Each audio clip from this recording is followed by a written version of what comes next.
Huh?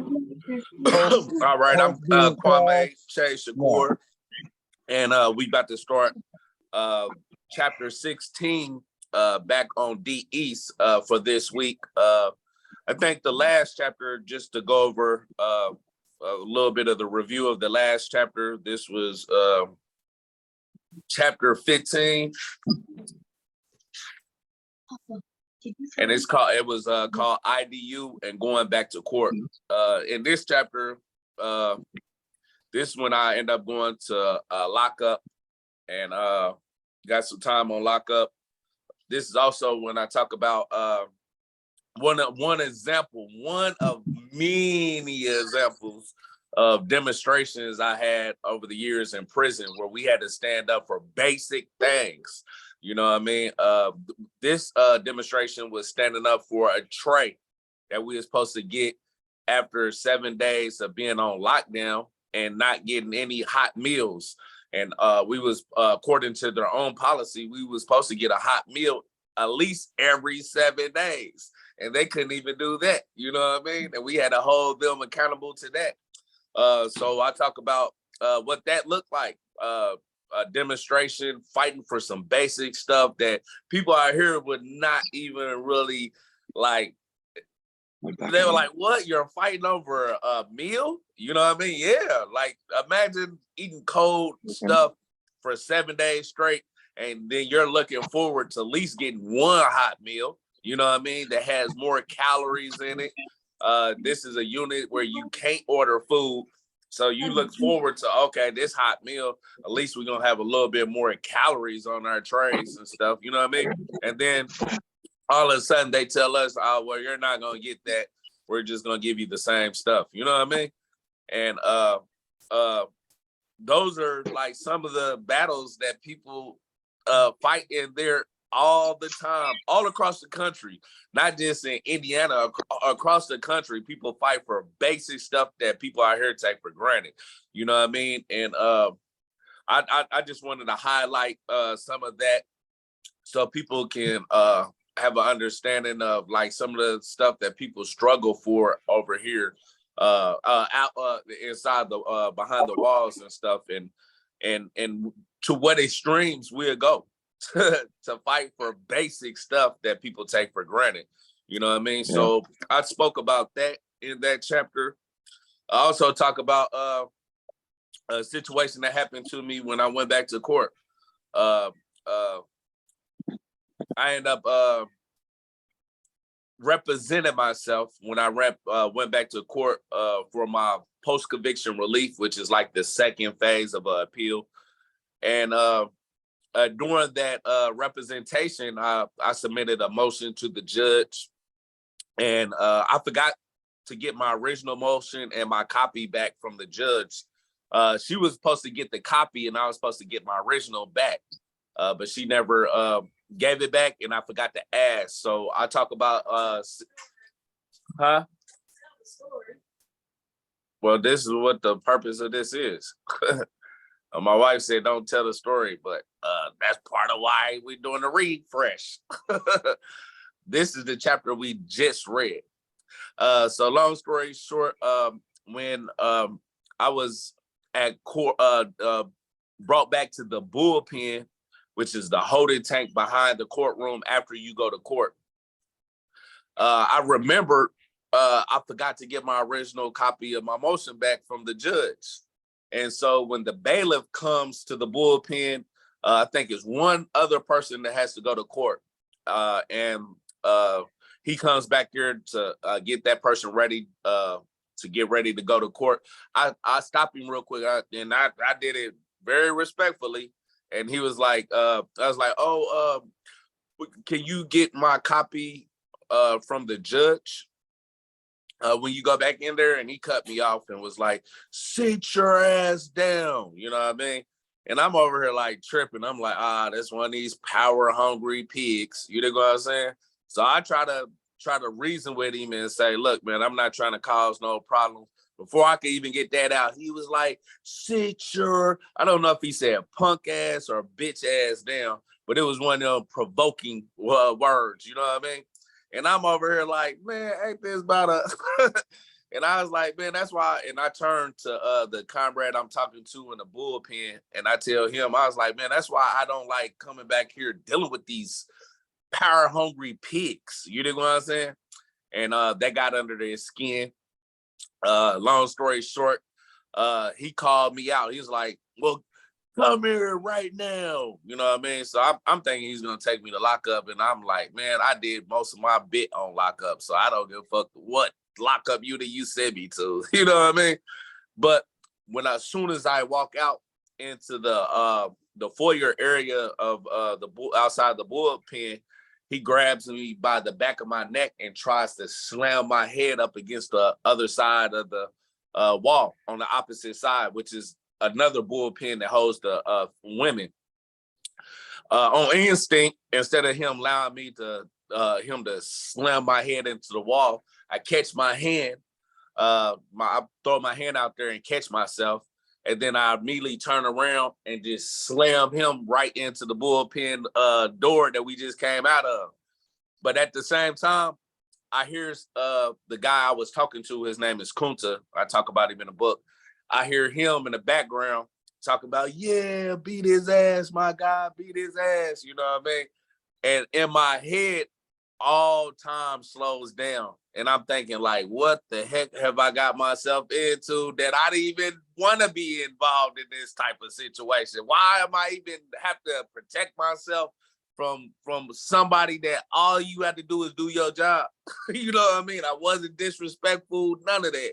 Yeah. So long story short, I'm thinking to myself, how do I get myself out of this situation? I run into courtroom. I want to say it's 3. I forget which one it was. I talk about it in the book. But during in courtroom 3, it's a trial going on, like a literal trial with jury and everybody in there. You know what I mean? I realized that this is the only way I'm going to beat this case. You know what I'm saying? So it's like, okay, I'm going to run in here and get everything on the record because the trial is going on. I'm disrupting the whole trial right now. Like I talk about in my book, I was like, you could hear a mouse piss on cotton. It was that silent in there. They don't know if imagine me running in and I have a orange jumpsuit on. You know what I mean? They don't know if I'm trying to escape or what. But I immediately laid everybody fears and looked at the judges and told her, y'all need to come back here and get this Bella. He's back here jumping on me for no reason and stuff. Y'all need to come back here and get him. So this is all on record. Imagine like how desperate I was to beat this case and not be charged with another case that I don't have nothing to do. Like it was no reason for me to even be in this type of situation. You know what I mean? But this is the only outlet I can think of that can prevent me from getting more time in prison because of what this pig put me in a predicament of. You know what I mean? So I end up, long story short, I talk about how I end up catching the outside case for that. Went to court behind it. I don't remember if I told how I resolved it, but I think I did. The case was thrown out. They didn't want to prosecute me, which I already knew they wouldn't. And also explained how the probable cause affidavit, I called him Officer Deputy Dickhead. I put his real name in there, but then I said from here on out, I'm going to refer to him as Deputy Dickhead. You know what I mean? And I talk about, but one thing I wanted to show in there also is his probable cause. It was totally fabricated. You know what I'm saying? Like he put so many different words in my mouth that like I explained, like certain communities speak certain type of way. You know what I mean? And you can tell if this is not the normal way a community speaks. You know what I'm saying? Especially from my background and the stuff I've been through, you know what I mean? But he said I told him in the probable cause, he came in there and he simply was telling me, hey, calm down, the court is going on right now. And I told him, I don't care if a courtroom's going on. I'm a hard man. Like, who talks like, what black man do you know talk like that? A hard man. What the fuck is that? I don't even know what a hard man is. You know what I mean? Like, we don't talk like that. You know what I mean? They say a hard man is good to find. I like that. I don't think he meant that. Right. So yeah, he fabricated a whole lot of stuff. He made it seem like I was the aggressor, and he told me to come over to him, and I smacked his hand away. And he don't never put in the probable cause. I run in the courtroom and say everything I say. You know what I mean? Which I already knew he wasn't, because hey, you everything I'm putting on record, it contradicts everything you're saying right now in this probable cause. You know what I mean? But I wanted to put that in there because I feel like a lot of people take like the media's account of what the pigs say all the time. And a lot of time it's a complete fabrication, like totally don't have nothing to do with the real facts of the situation at all. And a lot of times it was an unprovoked situation that they even caused. Like, didn't even have to become what it became. You know what I mean? So that's one of the situations that happened to me. So when I like watch stuff on TV and I see someone giving an account of what happened, I don't never run with that, because I've seen it so many times that I know it's not. Most 9 times out of 10 they're leaving a lot out, and it probably is a complete fabrication. You know what I'm saying? And for that to happen to me personally, that's why I don't never take the words for the pigs. You know what I'm saying? Because I've seen them lie repeatedly when I was in prison. You know what I'm saying? So those are some of the things I wanted to highlight in there, and I wanted to reiterate here. So with that said,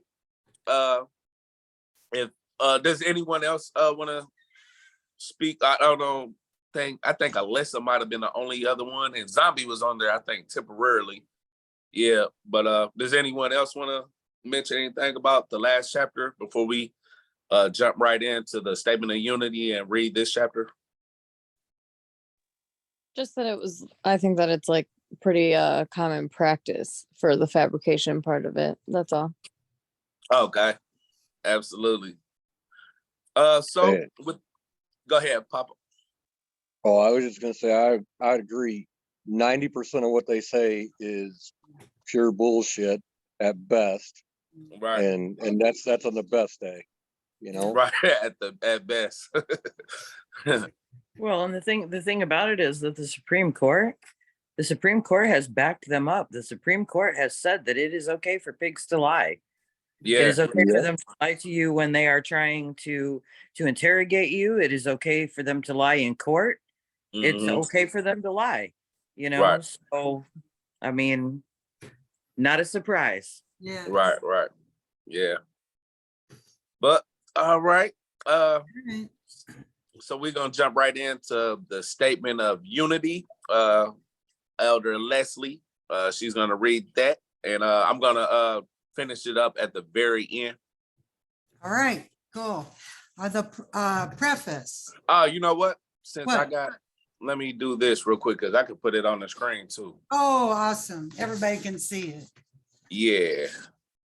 Okay, shall I start or wait? I'm about to screen share it real quick.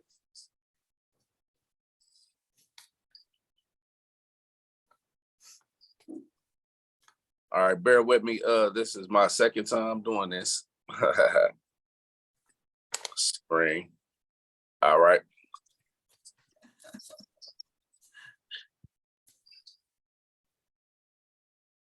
All right, everyone see what's on my screen?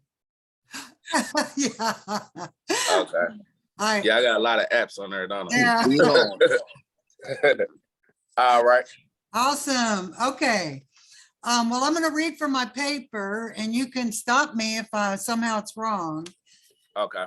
Okay, preface. The U.S. was founded as a colonial settler state based upon white supremacy and slavery, stealing the lands of the indigenous nations, breaking every treaty made with them, and confining them to reservations, which were concentration camps.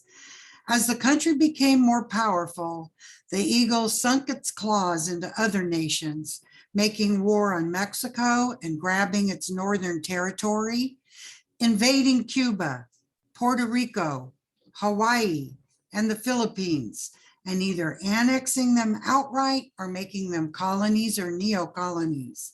And in the 20th century, it became the major imperialist power in the world, exploiting both the people within its boundaries and those in every other country, bullying them with military interventions and robbing them of their right to self-determination. As Huey P. Newton stated, quote, "We have two enemies to fight, racism and capitalism. Between the two, capitalism is primary. Racism is a byproduct of capitalism.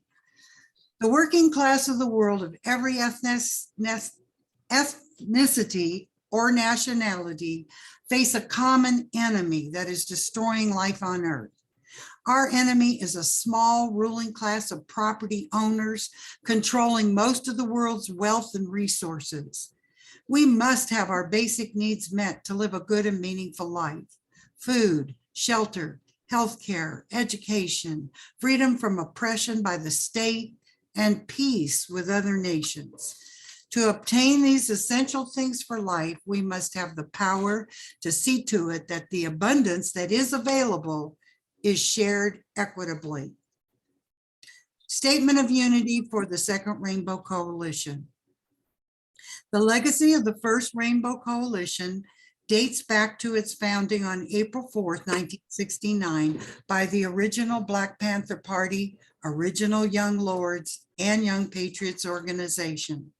A number of other organizations joined this coalition not too long afterwards, such as the American Indian Movement, Brown Berets, Rising Up Angry, the Red Guards, and others. Since the founding of the United States, the masses had developed a number of popular movements that came together to fight against this capitalist imperialist system in various ways around particular demands. Nevertheless, none had established a movement quite like the First Rainbow Coalition. This historic movement was the first of its kind that established a model of class struggle like no other. Its charismatic leader, Chairman Fred Hampton of the Illinois chapter of the original Black Panther Party, stated that at the end of the day, we weren't engaged in a race struggle. He said that it's a class struggle, God damn it.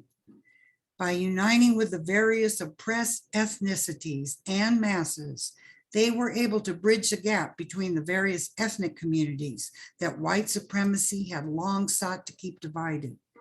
This class solidarity equipped them with the material basis and class consciousness to see their common class condition.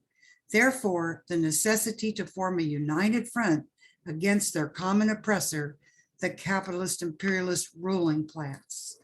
The ruling class viewed this as the greatest threat to their class rule and subsequently used the entire repressive forces of the state, police, courts, jails, prisons, and intelligence agencies, etc., in order to crush this revolutionary socialist movement.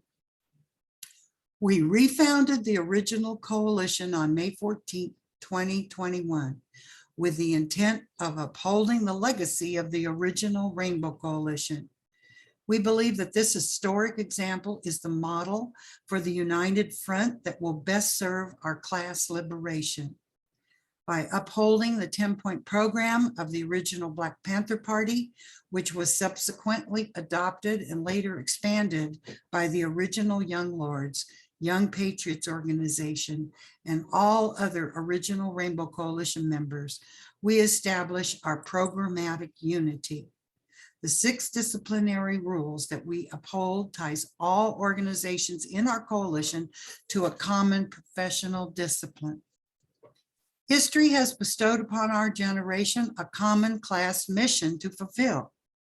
The representatives of the capitalist imperialist ruling class, represented by the Democratic Party and Republican Party, cannot liberate us. It is their class intention and interest to uphold our common class oppression. Therefore, it is only we, the oppressed masses of all ethnicities and nationalities, who must build the necessary class solidarity, class consciousness, organizational structures, and a united front that will ultimately liberate ourselves. This is what this Second Rainbow Coalition is committed to. This is the historic mission we intend to fulfill. Dare to struggle, dare to win. All power to the people and boots on the ground. All right. All members of the coalition, New African Black Panther Party, White Panther Party, Green Party of New Jersey, Poor People's Army, La Mesa, Nacional de Brown Berets, Fury, which stands for Feminist Uprising to Resist Inequality and Exploitation, NASO, which stands for North Alabama School for Organizers, New Era Young Lords, and Guardian Rebellion. The 6 disciplinary rules. 1, members will conduct themselves in a manner to bring credit to the coalition and will treat others with respect and politeness. 2, members will be sober when on Rainbow Coalition business and will not engage in any criminal activity while a member. 3, no member will engage in violence except in the extremity of self-defense. 4, members will not gossip nor be divisive to the unity of the Second Rainbow Coalition. 5, members will not act as informers nor work against the purpose of the Second Rainbow Coalition. And 6, nobody is authorized to speak for the Second Rainbow Coalition unless authorized to do so. All right, so that's the end of that. The statement of unity for the Second Rainbow Coalition. And we're about to jump right into chapter 16. Let me make sure. Bam, right there. So we're jumping right into chapter 16. Like I said, this is gonna be a short chapter, so I don't know how many people want to read, but after I get done, I'm gonna hand it over to you, Leslie. And Okay. All right. So we about to start chapter 16, back on D East. After my disciplinary segregation time was up on IDU, I was moved back to D East, the administrative segregation unit at Indiana State Prison. They placed me in the middle rec group on 300 range. My guy Lee, who everybody referred to as 7-1, was still in the same cell on 400 range. We were able to converse over the range due to our close proximity.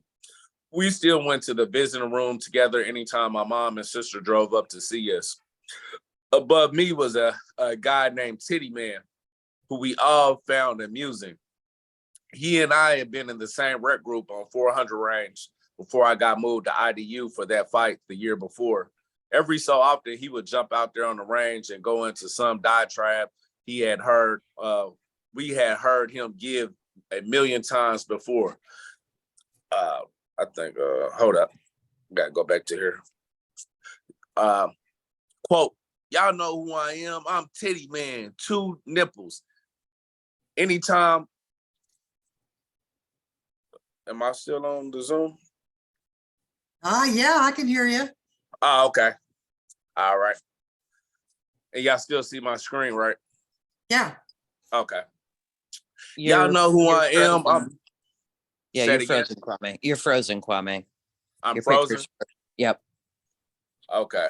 And it is for me anyway. Well, I can Okay. hear you. And Yeah, we can hear you okay, but your picture. There you go. Now you're. Okay. There you go. All right. Let me make sure. All right. It should be good now. I hit the wrong button. Okay. It said, y'all know who I am. I'm Titty Man, 2 nipples. Anytime you look in the mirror, you see me on your chest. I'm just letting you motherfuckers know y'all killed my brother, and I haven't forgotten about that. When I catch you motherfuckers, I'm gonna fuck every last one of you motherfuckers up. Titty Man would go on and on telling this over the range for about 30 minutes to an hour. Anytime he did, I would sit back in my cell and listen. The first time I witnessed him do this, I was wondering if he was talking about me, because he would say stuff that made me think he was talking to me. I remember me and my guy TC came out of our cell and kept a close eye on him just in case. But he ended up being a cool brother who had a 1970s throwback swag and vibe. I often wonder though if somebody had actually killed his brother, and if so, what were the circumstances behind it? I eventually got the answer to that question from a brother who knew him and his brother. He told me that nobody had ever killed his brother, which surprised me. You would have thought he was about to kill those responsible for his brother's death as soon as their paths crossed. Anytime he jumped out there and went into this monologue of his, you knew Titty Man was most likely drunk. I never found out why he did that, but I had come across a number of brothers over the years that seemed not to have it all. The thing that tripped me out the most about these guys is whenever I came across other brothers who had known them before they lost all their marbles, they would tell you an entirely different story about them that seemed to stand in complete contrast to your experience around them. Minifield was another one of these guys who stayed on 200 range right below me. He would jump on the range and say some of the craziest things. A number of people told me that he had been a real smart, regular brother years before, but at some point in his bit, he had lost his mind as well. As funny as it was to hear some of the shit he would say, it was also sad to know that he was once a quote unquote normal brother, just like the rest of us. I noticed that many of them, due to their delusional psychosis, often had a hard time adjusting to social settings.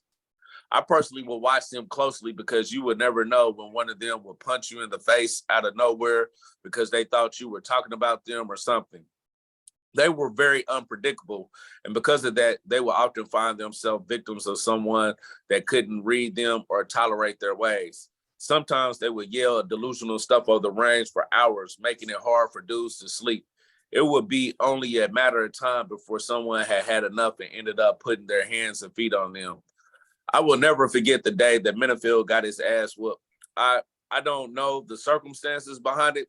I just remember hearing him running towards the front of 200 range yelling, CO, CO, man down on 200, man down on 200. Somebody had hit Minifield in the head with one of those long corporate type of light bulbs, shattering over his head. He immediately took off running, trying to get the guards' attention. I had never heard someone yell man down for their own self. But Minifield yelled that over and over until they removed him from the range. There was another guy named Philly Field who I had first met during my years at the Indiana Boys School who had gone crazy. He stayed on 400 range, not too far from Lee's cell. He was the first person I ran across who I'd known before he had lost his mind. In boys' school, he was a solid dude that everyone had respect for, including me. When I ran into him again on D East, he was talking to himself over the range, sometimes for literally 8 hours straight. I'm not gonna lie, it was hard to see that. Every time I would tell other dudes he wasn't always like that, they would look at me surprised because for most of them, he was just a crazy dude who talked to himself all the time over the range. One day I asked him what happened to him. He said when they sent him to Newcastle Correctional Facility, they had shot him up several times with Thorazine, and he hadn't been right ever since then.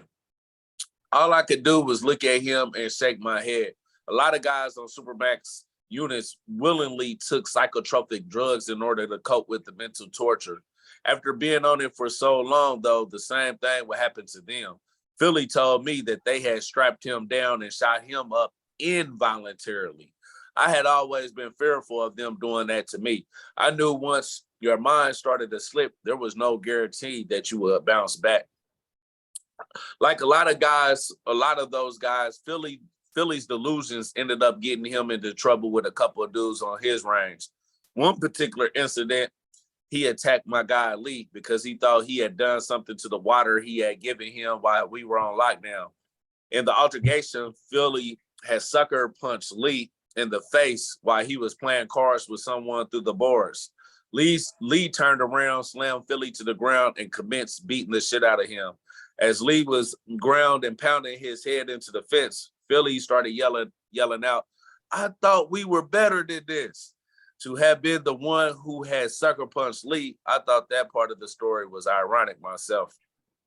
A few months later, he ended up getting stabbed up by another prisoner. When the guards ran up to the range and yelled for everyone to lock down, they said Philly ran up to the guard at the bars holding his stomach and began yelling, "I'm the victim, I'm the victim." I never saw Philly again after that. Go ahead, Sister Okay, Leslie. okay. Miller, the CO said over the intercom, "Pack up your stuff, you're moving." I couldn't believe my ears. They didn't say where I was being moved to, but everybody, including myself, assumed they were finally releasing me back to the general population. Since leaving IDU, I had stayed out of trouble for nearly a year. Around this time, they had been releasing a good number of people back to general population. Besides the 35 days I had spent in population at Wabash Valley Correctional Facility before stabbing Clark, I had done 5 years on, I'm having trouble keeping up with myself, on either disciplinary or administrative segregation. 5 years. I was more than ready to finally get off a lockdown. Michigan City had a lot more stuff that they offered the prison population compared to WVCW. I mean, what does that stand for? Wabash Valley Correctional Facility. Oh, okay. I hadn't lifted free weights the whole time I'd been in prison. Going back to general population meant I could start getting my body all the way together. I said all my goodbyes and waited for the guards to come and escort me off the range. My excitement was short-lived when they pulled up at my cell. They told me that I was just being moved to the bottom range on the flag. I was pissed. That was the last place I wanted to go. As soon as I got to the flag, I went up to the gate and talked to the sergeant about why I was being moved down there. He didn't know, but he said he would do everything he could to get me moved back to one of the above ranges. The only good thing about being on the flag was that I got a lot of time to kick it with my mentor, Zolo Azania. Is that how you say his name? Yeah, Zolo Azania. Azenia. Zolo was the most recognized political prisoner that the state of Indiana had incarcerated at the time. He was a former Black Liberation Army member who they sentenced to death for killing a pig during a bank robbery in 1981. I had first met him not too long after arriving at Michigan City. He had recently gotten his death row sentence overthrown for the second time and been placed on administrative segregation with the rest of us. Anytime I got the chance, I would politic with him about revolution all the time. Before meeting him, I really wouldn't say I had a mentor who was a revolutionary. I had come across a number of brothers who were older and I would converse with and get books from time to time, but none of them were communists or had directly been a part of a revolutionary movement. Zolo was the first one I had come across that had been.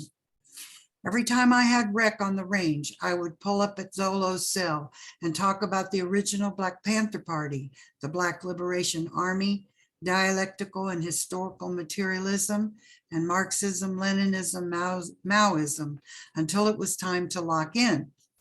He had embraced the New African movement and was a Muslim, but my politics were more in line with his than anybody else I had met in prison who was an elder. At the time, I would say that my politics reflected the international proletarianism of the original Black Panther Party with a strong Marxist, Leninist, Maoist line. I had already read some of the more complex revolutionary works like Capital by Karl Marx and Imperialism, the Highest Stage of Capitalism by Vladimir Lenin. One of my favorites was What is to be Done by Lenin. I had read a number of other usual books that most people read by Marx and Lenin too. I was just getting into the various works by Mao Zedong. Most of the books in my library were still books that former Black Panther Party members had written. I had all of Frantz Fanon's books in my library. He was the first complex revolutionary theoretician I had fallen in love with. My favorite book of his was The Wretched of the Earth. I love talking to Zolo because he would bring a lot of what I read to life. As well-read as I thought I was, he was like a walking encyclopedia.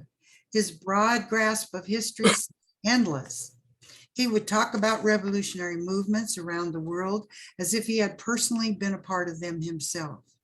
I could literally talk to him about any subject, and he would be able to dialogue with me nonstop.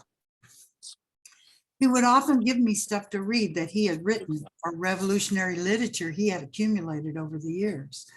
I believe I first learned about the new African Black Panther Party prison chapter from him. He had given me one of their newsletters. After I read it, I was highly impressed to learn that there were individuals in prison who were trying to reconstitute a Black Panther Party type of movement from behind bars, just like I was. One of the biggest contributions he gave to my political education was learning about the different ways dialectical and historical materialism had been theoretically expressed and applied.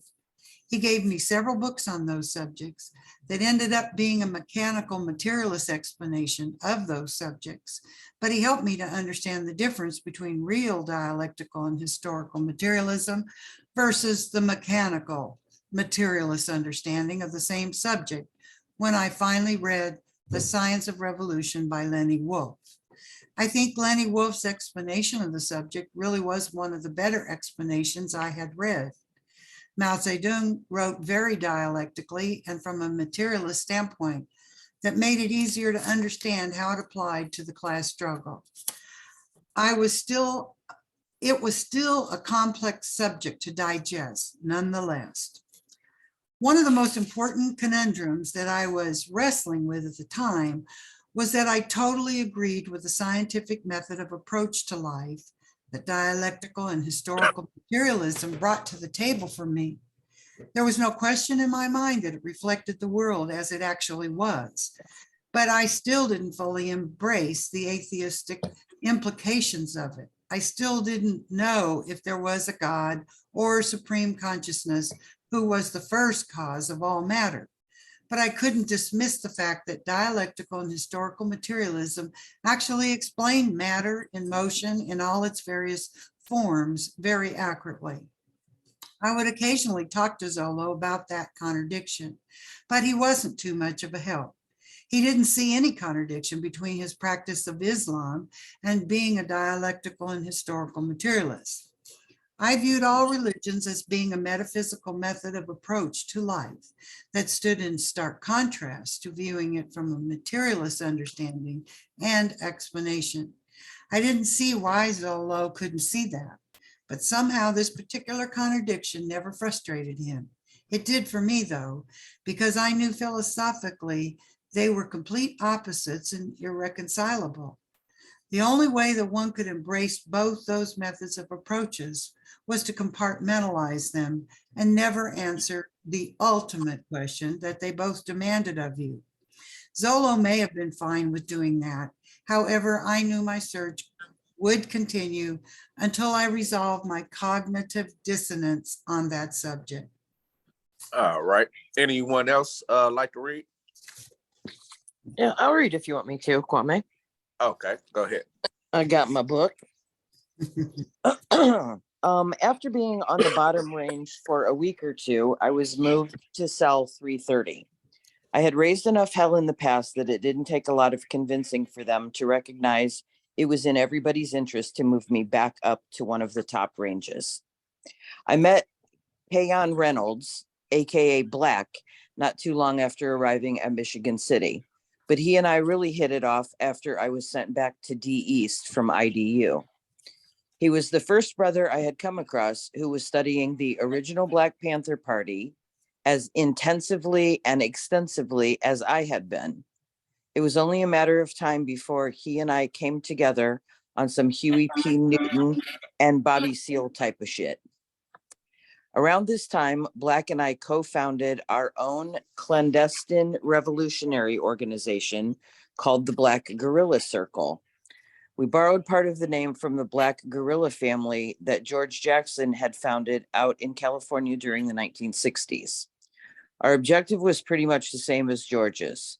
We wanted to develop a well-organized revolutionary organization that could transform our brothers from a criminal mentality into a revolutionary one. The number of years that a lot of brothers had in prison, coupled with the fact that most of us were more open to studying revolutionary theory while in prison, made it possible to build cadre leaders from behind the walls. We weren't under any illusions that it would be years, if not decades, before we could transform the prison conditions into one which we could increasingly control. Before we could do that, we had to transform the way brothers would relate to each other in prison and organize them in a way where they could see that the true power lies within us. The reason the prison regime could dominate us was because they maximized the ratio of them over us by how well organized they were, not to mention that they had the whole power of the state behind them. We had to turn that ratio into its opposite by raising the collective consciousness of the prison population while bringing into being a level of class solidarity amongst the prison population, despite the ethnic differences between prisoners. Under the cover of clandestinely doing this, we figured if we did it right, we could at least establish a revolutionary organization capable of withstanding any repression by the time they figured out what was going on. Placed in a larger context, we viewed such an endeavor as being necessary in order to rebuild a Black Panther Party type of movement on the outside.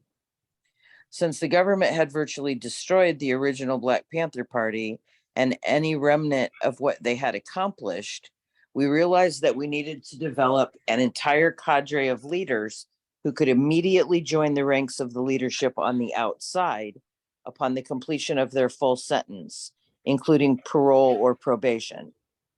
Unless we could constantly replenish the vanguard party with cadre type of leadership, in other words, who were well versed in the Marxist-Leninist Maoist theory and its application from the time they had spent in prison, it would be very difficult to build a strong vanguard party on the outside that could withstand the repression from the state. We knew the state would try to crush us as soon as we became an above ground revolutionary formation. We needed, I like that, above ground revolutionary formation. I like that way of describing it. Now I lost my place. Hold on a second. That just caught my eye, man. I like the way that you put that. All right, we needed to have a recruitment process from within the prison population itself that would keep us growing ever stronger, no matter if they tried to take out our relationship. One of the ways that the government had destroyed the Black liberation movement of the 60s and 70s was to take out the ones they considered would become, quote, the Black messiahs, end quote. Black and I were very familiar with the way COINTELPRO had targeted Black revolutionary leaders for assassination. In an August 1967 COINTELPRO memo, the FBI stated the aim of the counterintelligence program very clearly. They said, quote, "The purpose of this new counterintelligence endeavor is to expose, disrupt, misdirect, discredit, or otherwise neutralize the activities of Black nationalist hate-type organizations and their groupings, their leadership, spokesmen, membership, and supporters," end quote. In the March 4th, 1968 COINTELPRO memo, the FBI and FBI Director J. Edgar Hoover actually named those who they viewed as threats that they had to neutralize. Quote, "Prevent the rise of a, quote, messiah who could unify and electrify the militant Black nationalist movement. Malcolm X might have been such a messiah. He is the martyr of the movement today. Martin Luther King, Stokely Carmichael, and Elijah Muhammad all aspire to this position. Elijah Muhammad is less of a threat because of his age. King could be a very contender for this position should he abandon his supposed, quote, obedience to, quote, white liberal doctrines or nonviolence and embrace Black nationalism. Carmichael has the necessary charisma to be a real threat in this way, end quote. A month after J. Edgar Hoover released this memo, Martin Luther King Jr. was assassinated by the US government on April 4th, 1968. The person that they claimed to have killed him, James Earl Ray, did not commit the act. The King family even tried to help James Earl Ray be exonerated of Martin's murder. He died April 23rd, 1998, before they could do so. Black and I recognized that the government had killed MLK, just like they had assassinated Chairman Fred Hampton, December 4th, 1969. Years later, Jeffrey Haas would write a book about that titled The Assassination of Fred Hampton, How the FBI and Chicago Police Murdered a Black Panther. Black had an extensive library of books as well. I first read Seize the Time by Bobby Seale and A Taste of Power by Elaine Brown from his library. The latter book, although we didn't agree with how the Panthers had turned to reformism and democratic socialism, Elaine Brown took the romanticism we may have formerly held of the original Black Panther Party away. She spoke of the good, bad, and ugly of their legacy. It was in that book that I first learned about Huey P. Newton's degeneration into gangsterism, foregoing his initial revolutionary aims. We would talk about stuff like that and how we had to keep politics in command so not to make the same mistakes as the original Black Panther Party. Although we began organizing our rec group and several ranges on D East to purge snitches from the unit, our main goal was to recruit like-minded brothers into our ranks. At our height, we had 5 brothers that became a part of the Black Guerrilla Circle with us.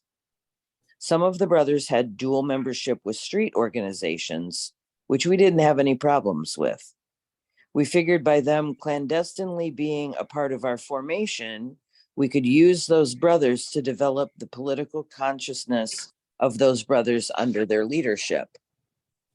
We purposely selected individuals who were already leaders in their street organization in hopes of exponentially speeding up the process of transforming the prison culture.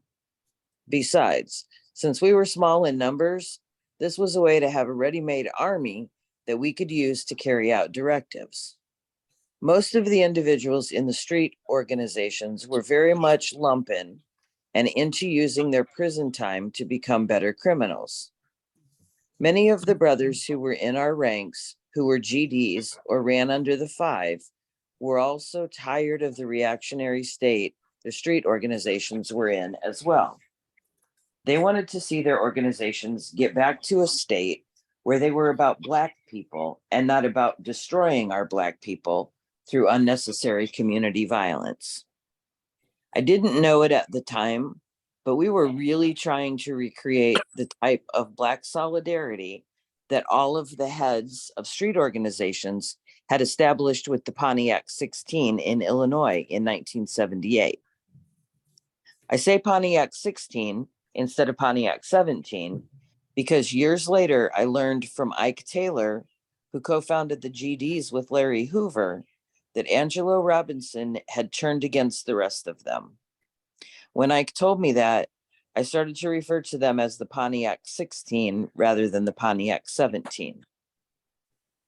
Again, I didn't know it at the time, but we were trying to recreate the Brothers of the Struggle, BOS, but entirely under a revolutionary Black Panther Party type of formation.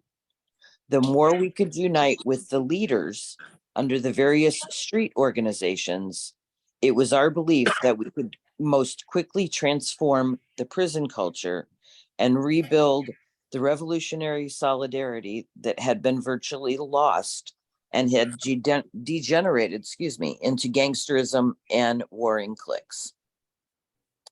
You want me to keep going or you want to finish, Kwame? I can finish. Okay.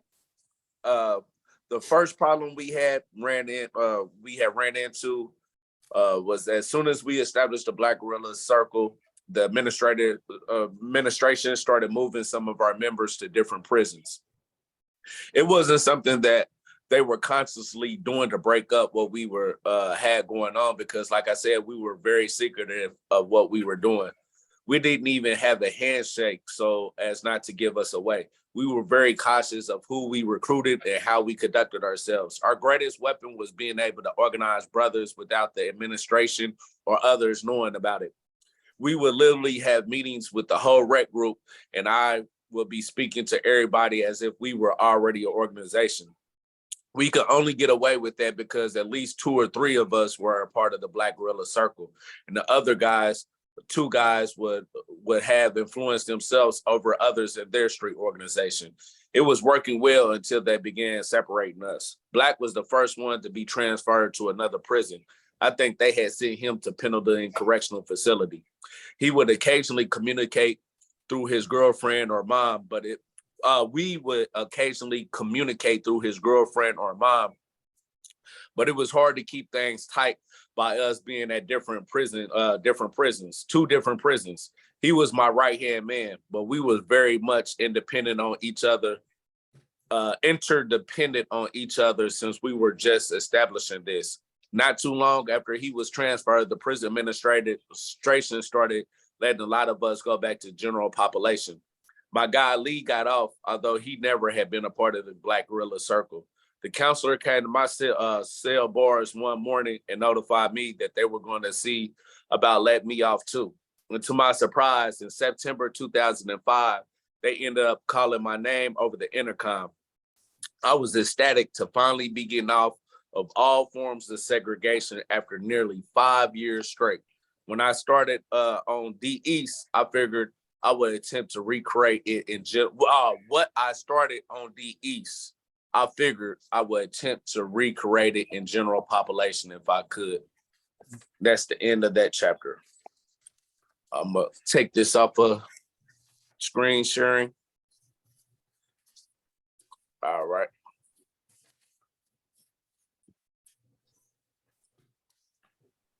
All right. So that's the end of that chapter. You see a little bit of why I say the stuff I'm doing out here now, like it's not new to me. Like I've been doing this for a long time. It's just brought it to the public, you know what I mean? But it all started behind the walls in there. Even organizing with street organizations. You know, I got accustomed to working with all the street organizations in prison. You know what I mean?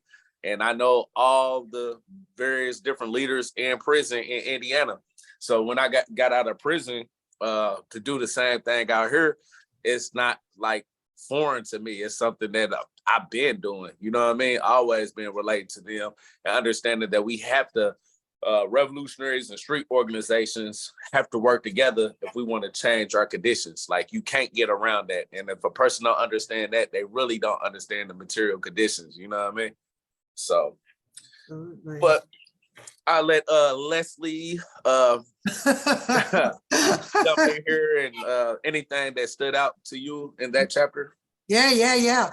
How'd you know my mind was working like crazy? I think to me, Kwame, this was, it's really a very important chapter. I mean, I've gotten something out of all of them, but this one is just hitting home for us today in our situation. I think this whole thing, like the review of COINTELPRO and why is it a threat when a certain kind of thing comes together.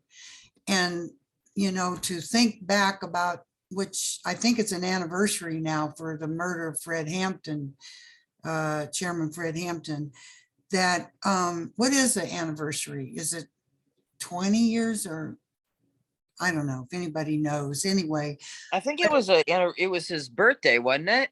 well, it could have Like been earlier this month or Yeah, something? right. But it just brought it back to me that Mhm. why did they have to kill him? I mean, they fucking killed the man. I mean, they came in while he was sound asleep in his bed and just killed him in cold blood Well, and picked the pieces up later. It was like, we're gonna go in, we're gonna do this, and we don't give a hell damn about what this looks like or what we have to say. Well, the fact is that it was the first Rainbow Coalition was in its infancy. I mean, it was a baby in the cradle, and they go, "Oh no, we're not having this baby live. right.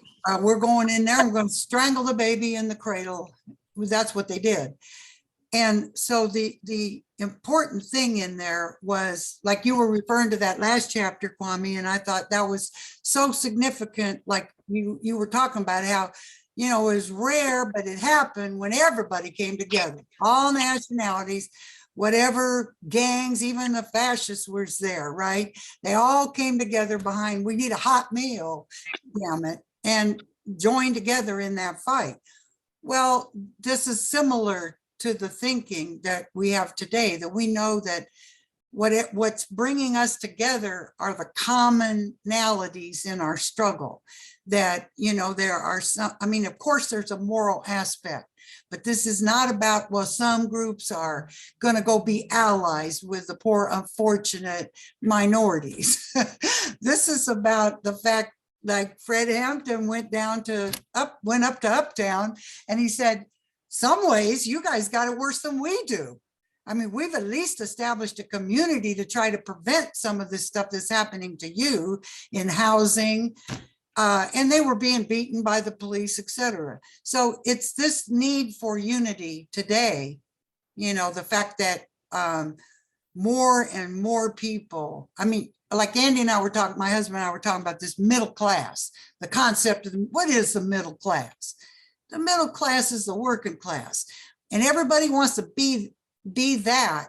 They know they're not the upper class, but everybody wants to associate themselves with the working class. When we had it made, people was buying a home, had a car, could afford to even help a kid go to college. That was the working class. Well, now what are we talking about with the middle class? I mean, we're talking about workers that are losing their shirt. They're losing their homes. They have lost their homes. They are having trouble making, out here making rent, paying for your utilities. Healthcare is an absolute disaster. And we're not talking about just certain section of the population is being affected. We're talking about a multinational, multi-ethnic, section, a class of people in the country that have been affected. So we're coming together as a second Rainbow Coalition because it's time, even more so than when Fred Hampton went to Uptown. It's more time. We've got a better chance this time. We've got more possibilities of of millions of people actually uniting for the fight around the things that they need in common together. Like the guys needed a meal, right? Well, we got some big shit in common that we all need. Now, I know we can, let's not be foolish about this. They're looking at this. I mean, if they would have slaughtered the way they slaughtered Fred Hampton, well, you know what they have for us, right? And I mean, I've been so proud of this coalition because people are smart, people like Kwame, other people been around the block. I mean, when something comes that, looks like a little bit weird, you better look at it. And, that's the thing. I mean, this COINTELPRO, I mean, the agents are among us. I mean, I'm not trying to start any paranoia, but they are here. They're working hard. Anything that happens to you in your life, This looks strange. I'm not saying to get weird or crazy about it, but don't let it go. Think about it and examine how it could be from the government, you know, like they're going to try to disunite us. The biggest way they're going to try to do this is to use their old tools of racism and, you know, white supremacy and male supremacy, all these old tools to try to get stuff started, you know, amongst people. So they will become disunited. I'm going on too long, but I was really, really, really struck by the importance of this chapter. It was in prison there, but boy, how this means something to us out here now. Yeah. And how, Well, and you're not, and I don't think you are going on too long, Miss Leslie, because I drive my group crazy because I'm always like, I don't know. I don't know. Hold off just a minute. You know, we got to stop. We got to, you know, we had kind of started doing a thing where as soon as people come in, we would put them in their like regional groups and we would talk to them about the different groups we had, you know, like funding and security and all those different things. And we'd ask them what they were interested in and we'd put them right in there, you know, and I'm like, no, make them prove themselves first, you know, because you know darn well, if we even start to approach the success that Chairman Fred had, you know damn well they are going to be coming down on us so hard. You know, that's why everybody new who comes into our group, I tell them, you know, you have to decide how much of a risk you're willing to take. Are you willing to lose the things that you have? Are you willing to lose your career? Are you willing to lose your security, you know, and your sense of comfort? Because they are not going to let this go easily, particularly if we do start to get more of a coalition with the street organizations. Because they know, dude, they're not, one thing our government isn't is stupid. You know, they might be liars and they might be, you know, a bunch of rich fucking con artists, but the one thing they aren't is stupid.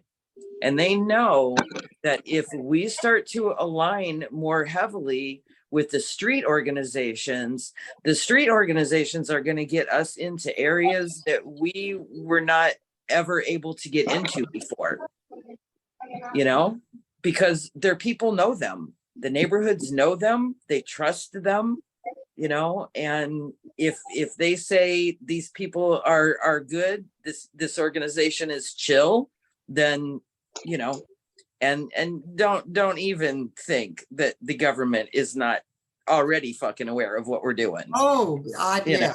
yeah. Yeah. Oh, Yeah. You're not. Yeah, I can tell You're not y'all. fooling nobody. I can tell y'all a story. Back in Right. 2021, we did a demonstration here, October 24th, 2021. And it was around a person that was killed during a protest. So we was gonna shut down the streets here in Indianapolis. And long story short, me, my wife, and this other guy, we showed up before everyone else. And we're downtown Indianapolis, and these pigs ride up in 3 bicycles, and they jump off they stop their bike, and they come up to me directly. They said, so what's your intentions to do, Kwame? Like, I don't know these pigs were. I would, if they walked past me today, I wouldn't even know they were the same pigs, you know what I mean?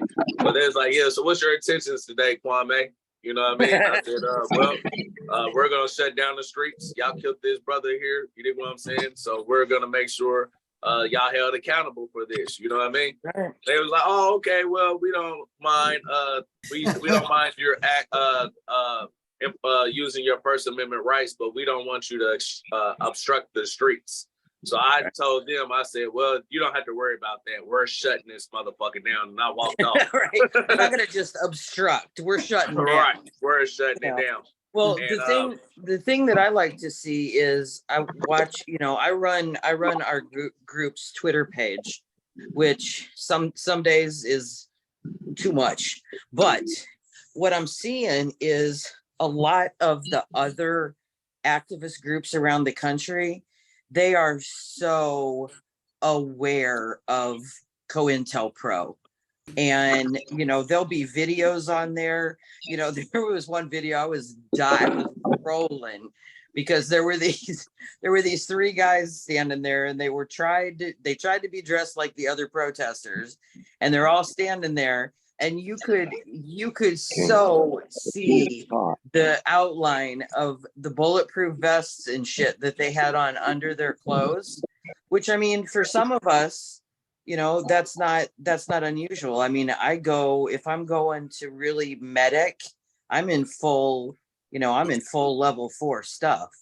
But they were so trying to act like they were protesters, and all of these people were filming them going, "Hey, y'all, look at all the undercovers. Look at all the undercovers. Hey, Mr. Undercover, what's your name?" And they were just giving them all kinds of crap, so people are becoming more aware of it. And I think that it's going to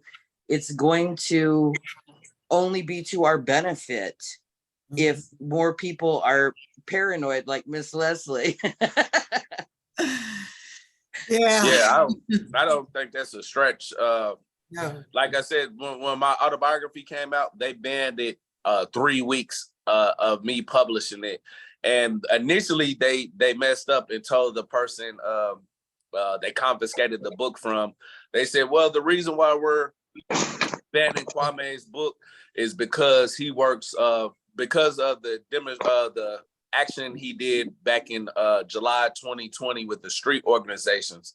And mind you, this is this event we did. I brought Benny Lee here. He was one of the youngest chief of the Vice Lords. I brought Ike Taylor, who co-founded the GDs with Larry Hoover, and Melvin Lamb was the general over all the generals of Black Peace Zone / El Rookins. I brought them here to speak to the streets and the street organizations about it's not about colors and beefing amongst each other, and it's about being about our community. You know what I mean? And I let them tell the history of the street organizations. So mind you, this is the Indiana Department of Correction recognizing what we're doing here on the streets. You know what I'm saying? This don't have nothing to do with the Department of Corrections. And how do y'all even know about that? Which we already knew they knew about it, because during this event, they were, it was an undercover. There was taking pictures of everyone that was going into the building for this event that we were doing. But that just got to show you, yeah, they're paying attention. They're aware of what's going on. They don't like it. And mind you, they always talk about stopping crime and talking about ending the violence, community violence in the streets. But this was what this event was called: taking back our community, stop the violence in our community, building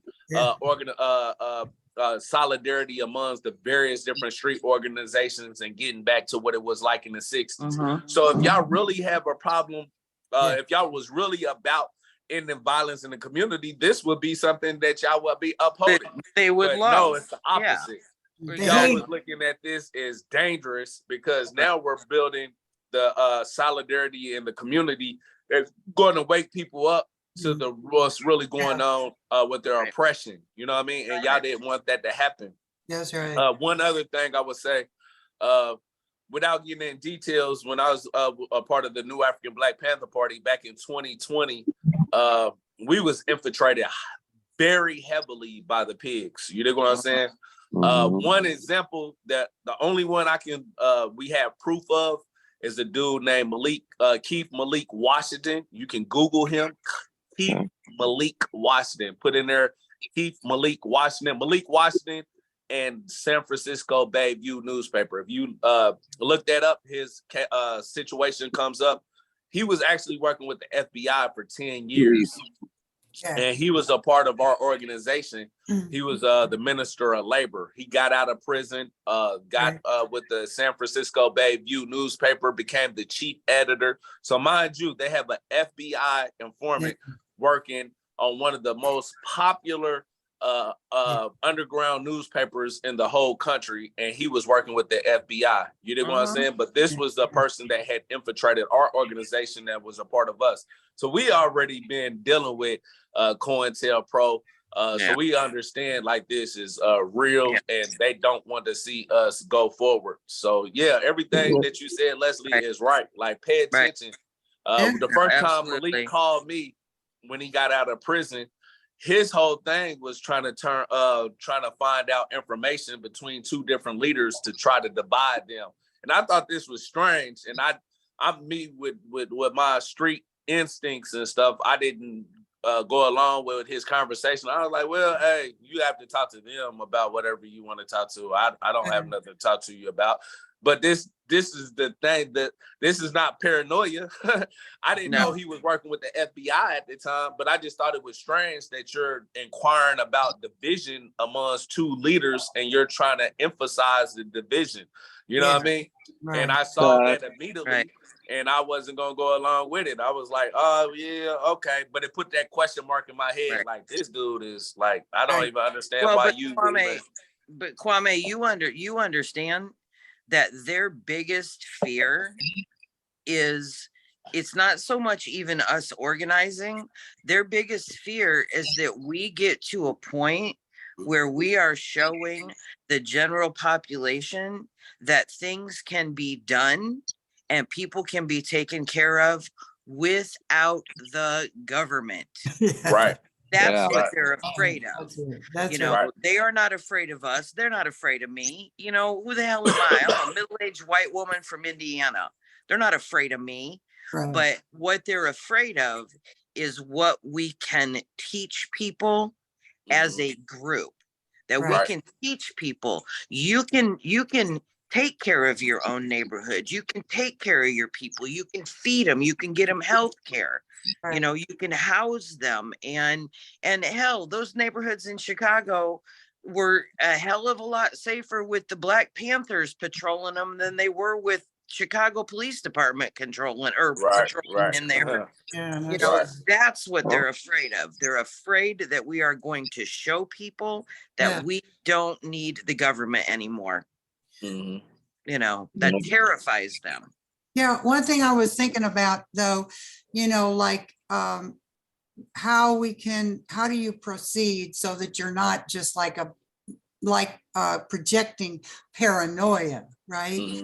But you're keeping things as safe as possible, as clear as possible, because it's not going to be safe, but you want things to look as clear as possible. And I think that's where politics comes in.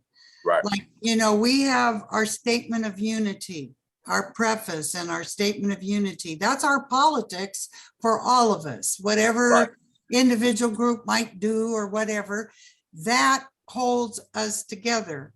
So that when you hear contrary things coming in there, or you see, you know, gossiping, rumor mongering, people attempting to sort of talk behind the back of one group over another, this kind of thing, you know, it's something that you know is off the politics.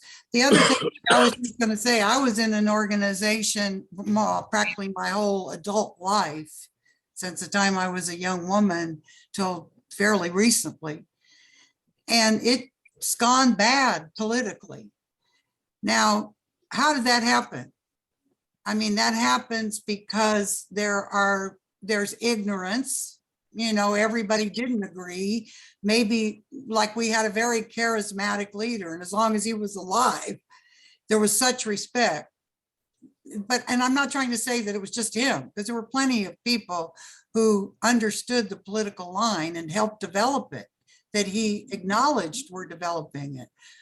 But when things start going revisionist and reformist, and, you know, like what we're trying to become a tail of the Democratic Party, that is the work of the government.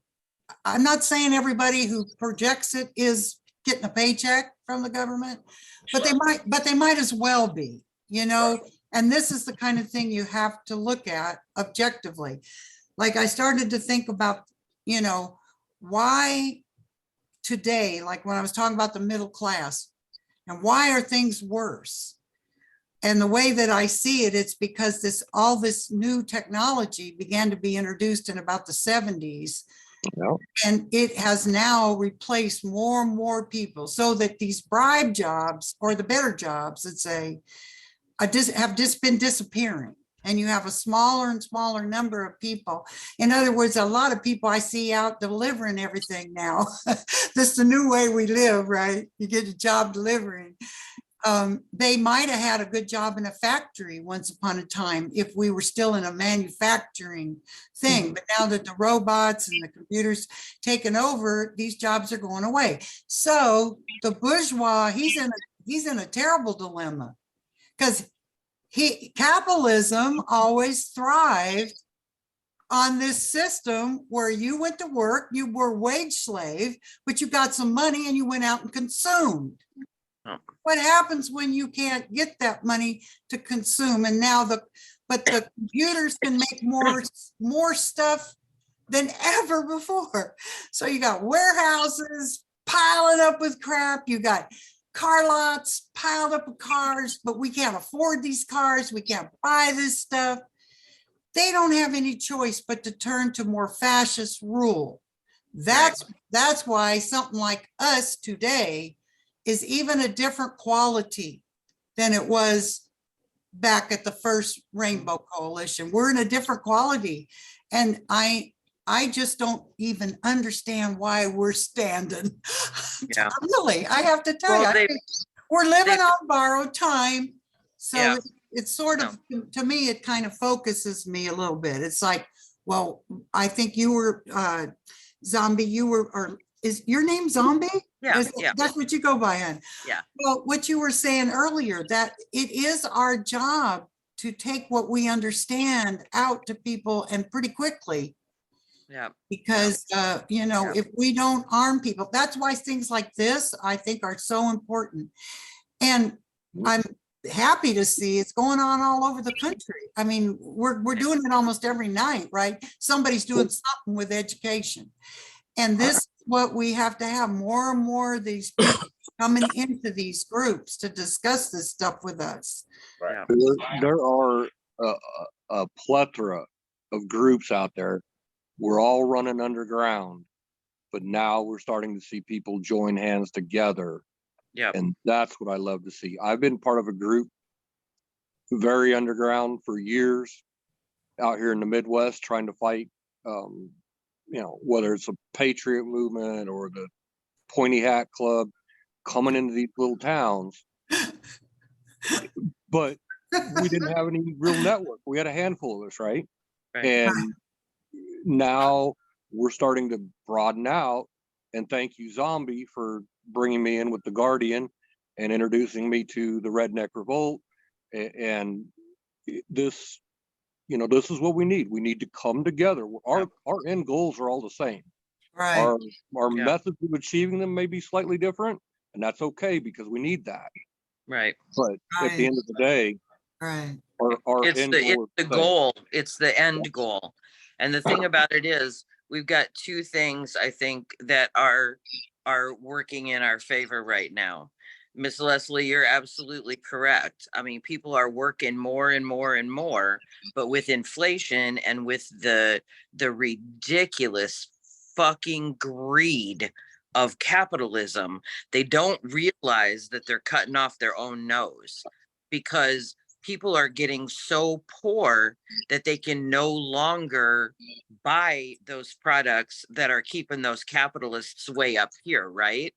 So they're kind of cutting off their own nose. So capitalism is going to fail on its own.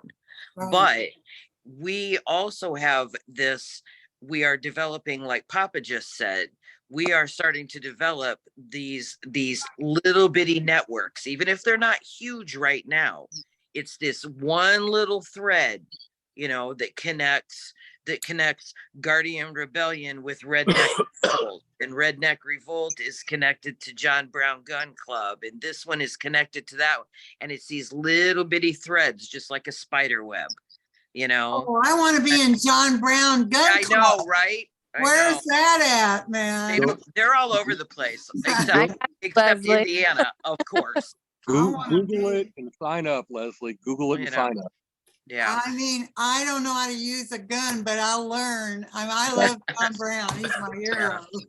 Yeah. Hey, Yeah. hey, y'all. But- I apologize for dropping so long. I had an accidental drop. I had a little guy's thumb hit it, but I've got to drop now. I've got people coming into the house, so Oh, I've got to That's drop. all right. Thanks, Thank you. Papa. Nice to Thank meet you. you, Papa. Nice to meet you, and I look forward to seeing all those comrades again next Sunday. And Yeah, All right. We'll talk later. Bye-bye. Bye, little one. Bye, dude. All right. Bye, All little power to dude. the people. all power to the people. All powered people. Thank you. We'll talk to you all soon. All right, sounds good. Before you go, so you want to be a moderator for now on Sure. for Sundays? Okay, I will add you to the group. Yeah. For the Sunday groups, Absolutely. and you can attend all the. We have them Fridays and Mondays as well. So I send you the calendar for that. I will look forward to it. It was All great right. meeting y'all. Nice. See you, Papa. Pleasure meeting you too, comrade. I'm sure we'll talk later. Absolutely. Bye. Bye. Well, All right. I'm gonna miss that beautiful child. Oh my Yeah. goodness. Is he still here? Yeah, Oh, he was cute. that was a beautiful child. So, Alyssa, what was some of the things that stood out to you in that chapter that made you think about certain things? I guess I'm on the same line as everybody else. It kind of seems like a trend that these things keep on popping up, because even on our Friday group, we was talking about COINTELPRO Pro, and I put that link to that podcast back in here again, because again, I don't even know. I'm not sure if it was on Democracy Now! That I saw it first or what, but they are out here. Like the second that they see that there's any type of like, you know, well, they see the word Black or whatever, but we'll call it social justice movement or whatever, you know what I mean? The second that they were like, holy shit, racial rights movement, or, you know, something along those lines, like we gotta jump right on that. That's what they do. Imagine if Martin Luther King was killed, if Malcolm X wasn't killed, if Fred Hampton wasn't killed, like everything would be, well, could have been completely different. I mean, we can only imagine that, and luckily we have people like Sister Leslie and the people that have been there to give us that live there through their lived experiences, you know what I mean? But it's just like, it's really crazy when you sit there and you think about it, and it's just blatant right in your face, and people will sit there and literally tell you that you're crazy, and it's like, no, it's right here. Like they said, so in the story, okay, so all right, now hold on, I'm gonna get myself worked up now. They sent I'm not gonna have everything right, but the man that they sent in the Colorado Black Lives Matter movement was he had known sexual assault cases. He had all of this crazy criminal history background, right? But they want to use criminals, right? Like their version of criminals, to come after us. And then they create criminal situations to be able to get us in trouble. And specifically, they went after like the leader again, like this charismatic Black man. His name was Zeb Hall. And like the story, when you listen to it, you're like, dude, you walked right into that shit. Like you should have saw that coming. You know what I mean? But like the guy was a convicted felon, so he couldn't buy himself a gun. So he managed to get that man to buy him a gun, which was dumb. But they just make us do stupid shit so that they can say, look, they're dangerous. They're the criminals. They're the this, whatever the case may be. Just right. Like when was getting thrown around by the cop in the bull, or the bailiff in the bullpen. Like he's of course he's going to turn around and say, look at what he did. They always turn it around. And then I don't know how many times, you know, we have these conversations, or I guess I guess the thing that bothers me as a white person is that I continue to have these same conversations, and people are like, yeah, I understand what you're saying. But until it ends up like affecting them. They don't actually give a fuck 99% of the time. Mm. So I guess that's like the one positive that I see when it comes to this like inflation shit and whatever is Yeah, that yeah, that's true. maybe, you know what I mean? Like maybe that is going to be the thing that makes all of these like poor white people specifically, or whatever, yeah, we'll go with that. Specifically to wake up. Because that's really what it comes down to is like they need to be reading High's book. They need to be hearing stuff about what High's been talking about this entire time, because what it is I guess, I don't know, is it because of identity politics and Trump and MAGA and blah blah blah, like they want, like you were saying, they want to keep us separated. They don't want us to have these conversations Yeah. together, Yeah. because they do realize that if we figure it out, like that we're gonna figure it out, we're gonna figure out their game. Just Right. like another podcast that's called American History Tellers, I think, and ironically talked by some guy named Lindsey Graham, and in the beginning of it he'd be like funny, no, but anyway, so That's too much. That's too much. yeah. But at first I was like, wait, I think I got on the wrong side of podcast here. But it was the first episode is about the Cold War, and like I didn't know any well, I knew bits and pieces of it, but I don't know enough about it because they don't fucking tell you about it. They just know it's like in America, it's communism bad, socialism bad. Like that's what we know. And Right. it comes down to is that it's because communism washes out capitalism. And they figured that out a long time ago. And they were like, oh, we got to do the whole, you know what I mean? But nobody fucking knows that. Nobody knows that. People my Alyssa, age definitely don't know that. Are you on TikTok, Alyssa? Yeah. You got to come into some of our commie spaces some nights Mhm. when we're doing lives.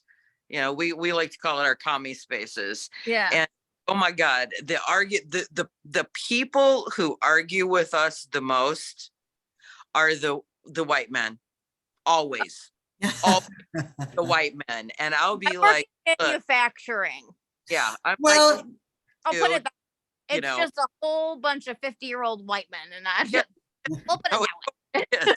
And I'm like, look, dude, I understand that for you to acknowledge that white privilege exists would mean that you have to then question your entire existence. I Mhm. understand that, but Right. come on, you know, get on the train, dude. So did Get on. It's You know, time. I think to understand this, because this is a real important discussion. And the fact that three of us here in this conversation are white, we might even have a special role, you know, in going to a certain section of the population and being able to talk to them and not go in, putting them all down and getting their backs up all right away so we can't even talk to them, right? Mhm. We have to understand what happened to us. I mean, there's a number been done on this class. I mean, they're going to suffer and are suffering as much from this anti-communism as anybody.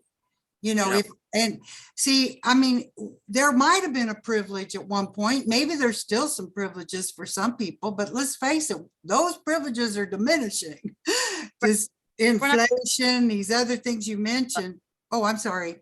No, it's okay. I'm sorry. I kind of cut you off. Oh. But it's like our privileges are not being racially profiled and such and things like that. But when Right. it comes down to everything else, it's a class struggle, and that's Right. what try to keep us separated. Right. Absolutely. and that's And what I they- think if we lead with something like you got a privilege, Yeah. then, you know. Well, they always come back. People, they're gonna go, what the fuck? I ain't got a privilege. I got inflation. I got a house payment. I got a this, I got a sick kid, you know, and these things are true. And that is where we have commonality, right? And that's what we got to emphasize with people. But I think it's important for us to understand how did our class get anti-communist?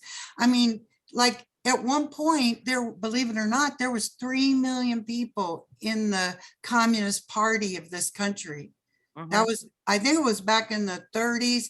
You know, the Scottsboro Boys, did you guys ever hear about that? Where, yeah, okay, well, it was these black guys, got framed for supposedly raping a white woman, the old dog whistle thing they always did down in the South. But these guys got lynched. I mean, they had to pay for this crime they didn't do. And I mean, I've talked to men, older guys, black guys who said they went down to the Communist Party and they said, where do I sign up? Give me my goddamn card, because it was of that type of thing, right? But at the same time, you also had this stuff in the trade union movement. I mean, communists used to lead the trade union movement.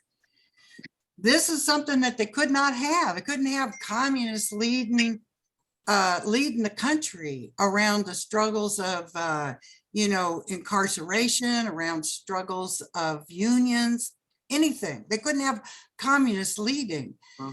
So they did a frickin' number. I mean, they assassinated leaders right and left. You all have heard about what in the 50s with what do you call them?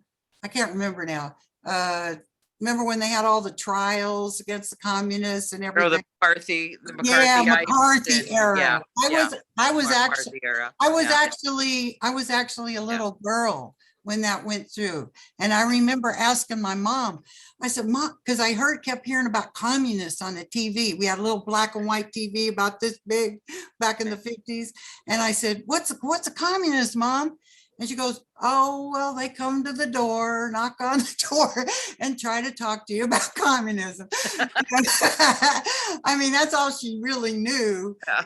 But they managed to cleanse the organizations of our class, our unions, our, other organizations. They killed off Black communists. They made them get out of the country to save their life.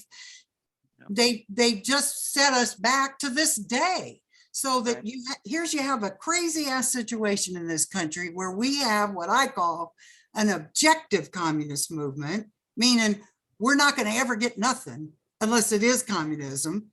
That we're objectively going that way, but we're subjectively anti-communist. Yeah.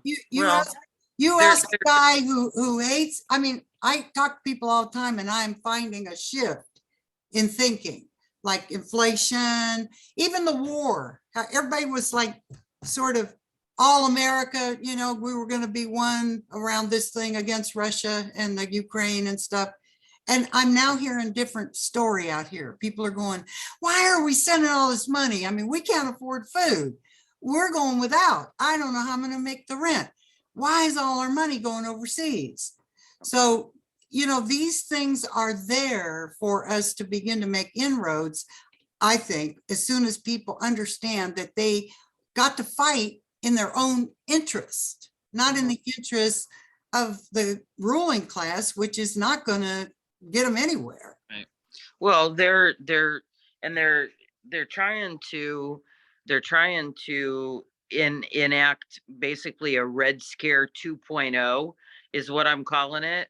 Yeah. Because they did a big survey or something several months back and asked like older Gen Xers and Gen Z and stuff what they thought about the economy in the United States.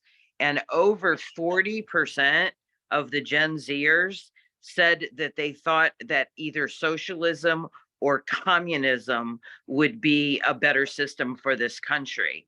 So that's why our House of Representatives just passed that ridiculous fucking resolution.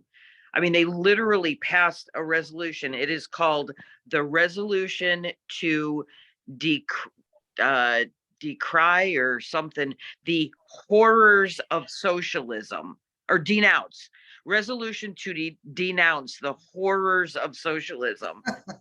And everybody in the fucking House of Representatives except 89 Democrats voted for it, but it all ties back in to what Kwame talked about in this chapter. When you can get a bunch of people all working toward the same goal, which is basically what communism is, they're going to come down on it. So they're going to come down on our organization. They're going to come down on anybody who is trying to show people that they don't need the government to survive. They're going to come down on them, whether they're saying they're communists, whether they're saying they're socialist, or whether they're a bunch of social justice and racial justice and whatever justice organizations are working together. They're going to come down on it because they can't allow it to succeed. Yeah, I agree with you. And I think that people who think they're safe because they're tailing the Democrats right now, they're not safe. No. And you know, what we're talking about, I think, is that the government the capitalists have to restructure themselves, because how are they going to keep their private property under, like you were saying, the destruction of capitalism?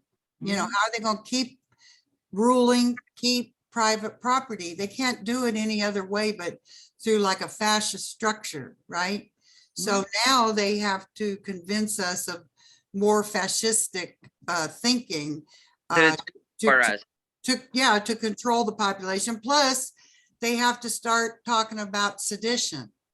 You know, who is seditious? And that's what, I mean, when you hear things like, who is it, Biden talking about his trying to label all of us as terrorists, right? Anybody protesting is a terrorist. They just charged 16 protesters from Cop City in Atlanta. They've now charged 16 of them with domestic terrorism. The fuck is that? Yeah, well, that's where they're going. I mean, yeah, it is. It is. But Mayo, Rob from, I call him Mayo, sorry. One of our White Panther members said, you know what that means? It means we're doing something right. Yeah, yeah, he's right. Because we're fucking scaring them, you know? Okay. So Yeah, I they're think he's scared, unfortunately. But yeah, that's definitely a shift towards fascism in this country. When we saw the abortion get overthrown, like I was telling people, this is just the beginning of different fascist policies that's about to start coming down. It's about to roll back all the stuff we fought for back in the days. You know what I mean? When we look at Florida, now you can't teach Black history. Yeah. Even Ron DeSantis passed something about anti-communist curriculum is going to be taught in the schools down there, down in Texas, where they took out the word slavery. Now they use involuntary relocation. What the fuck is that? You know what I mean? right. Like, Involuntary labor, some bullshit like that. Yeah. yeah. So this is just going to show that how the country and what we're doing is so necessary, because like Fred Hampton said, if we don't stop fascism, fascism is going to stop us all. You dig what I'm saying? And we're seeing that go on right now in the United States. Even when we look at Ukraine and all this stuff that they was going talk about Trump and trying to label him a fascist, which he is. You dig what I'm saying? But y'all supporting fascists over in Ukraine with the Azov Battalion is a fascist organization that's getting a lot of funding from the United States. Even Congress people was going before Congress saying we shouldn't be supporting fascist neo-Nazis over in Ukraine, but they kept on removing that from every bill when it was put to be passed. They took that out. You dig what I'm saying? And they're still funding these individuals. You dig what I'm saying?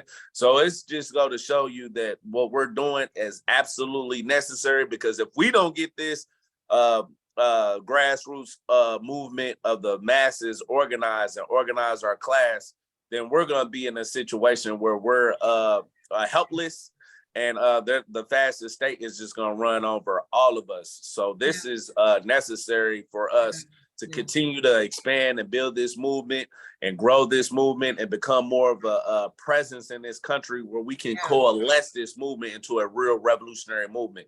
And I think we're already having a lot of influence in the country. Yes. I've been watching how a lot of the groups have been going back to the original roots. For instance, of the Black Panther Party. It was a lot of these Black Panther Party groups was going in the direction of Black separatism. And I always thought that was strange. I was like, what the hell is going on out here? Like, y'all call yourself Black Panthers, but y'all don't even represent like what the original Black Panthers was about. You dig what I'm saying?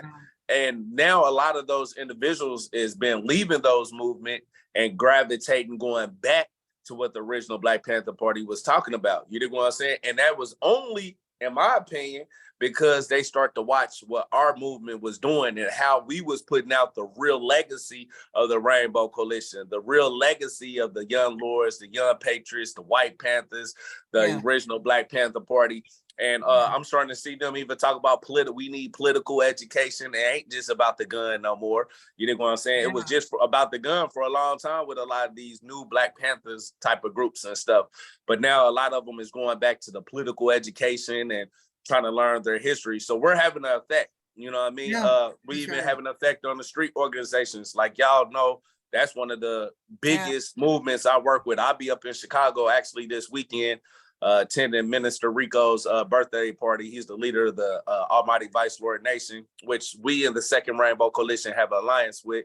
But this is going to continually grow. And the COINTELPRO tactics that's going to be used against us is going to intensify the more and more we coalesce these movements and bring them together. So yeah, we definitely got to be vigilant and be realistic of what we're facing, and be strategic in how we approach a lot of different things. So we're in unique times. Well said. And I think you're setting an example, Kwame, in the kind of work that you do when you go out and talk to groups, get up in front of every group that you could get in front of. I mean, we have to find these ways to open up conversation. I mean, I'm so old, I'm not self-conscious anymore. I open them up on the bus and we all start yakking to each other. But I find that other people are opening up to me now. I mean, I'm in the grocery store and people are standing in front of the meat going, God damn. You know, I mean, we're starting to have an easier time to talk to people. I was talking to a guy on the bus the other day, and we're going back. He's this old white guy too. So we're going back and forth. And I finally was saying, you know, we're going to have to do this and that and the other, like, you know, revolution. And he goes, well, you're talking about a communist revolution. And I go, I am. and he just looked at me, he goes, you know, I mean, he didn't go, "Ooh, get away, communist," or something like that. He's the one who brought it up. He knows when I'm describing, we got to take this thing over so we can share and have what we need, right? We're talking about a communist revolution. Well, finding ways. You know, I think we should try to share with each other. What ways do we find? I mean, my husband and I, we're part of this committee here in Chicago, and we developed this little newspaper, and we call it Neighborhood News. And we don't put a hammer and sickle on it, or we don't put a star on it or something like that. Call it Neighborhood News.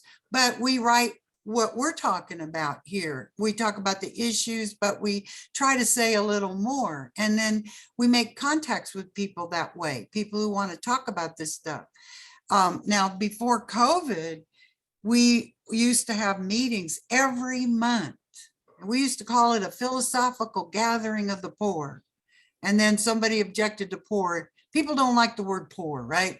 So we said, well, okay, we're philosophical gathering of the community. And it was awesome. I mean, we'd have anywhere from 5 to 15, 25 people sometimes to come together, like about important issues that are just like Laquan McDonald's death, these things, right, that bring everybody together to come and talk. But we had a chance to be a little bit influential, you know, to talk about things in a broader way, maybe than others hadn't thought of. So I don't know, however we're building, if we're building with consciousness and advocating in education, I think this is all in the service of our class. I'm so happy to see, you know, young people coming forward and joining in this thing. It's really awesome, and it's their future, you know. I mean, I feel like I'm at the end of the line. You must be talking about you, Alyssa.